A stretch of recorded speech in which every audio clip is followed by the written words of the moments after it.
I'd like to explore Vertex Color to give you a deeper understanding of texture mapping.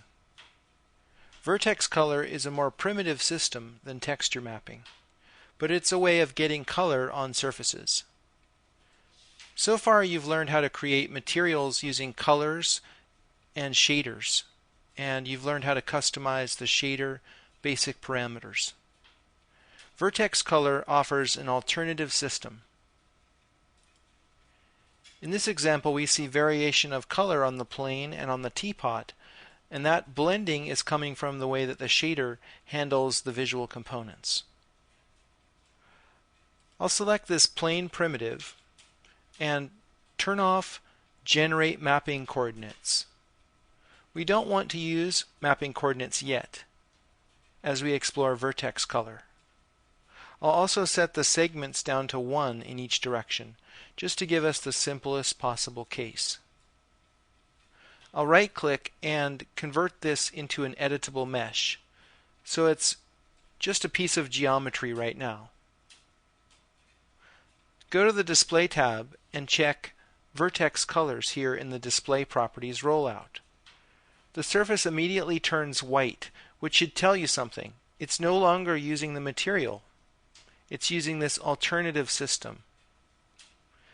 I'll toggle shaded mode on, and this gives us a view of the surface that takes into account lighting. It won't show any specular highlights. It'll just shade the surface.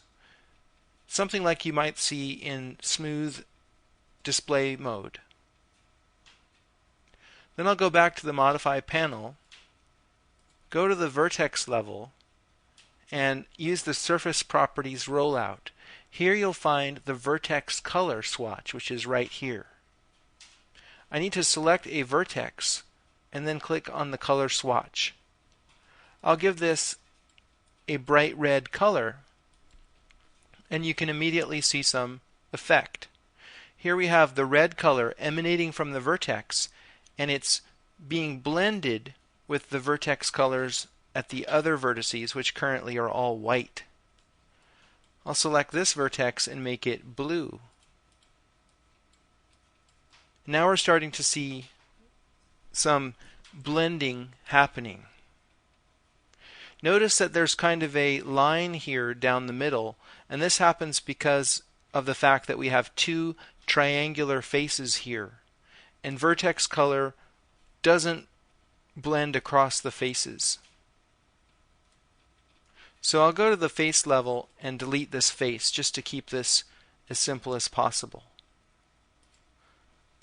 So as you can see, Vertex Color is extremely simple in concept. It allows you to blend colors between vertices. But be aware that with Vertex Color, that's all you can do. You can't get pixels mapped onto the surface like you can with texture mapping. Vertex Color is used with real-time games, and it's also used with advanced architectural renderings. If you use the Radiosity renderer, you'll learn that it stores the indirect illumination with Vertex Color. And I'll get into that more in the rendering module.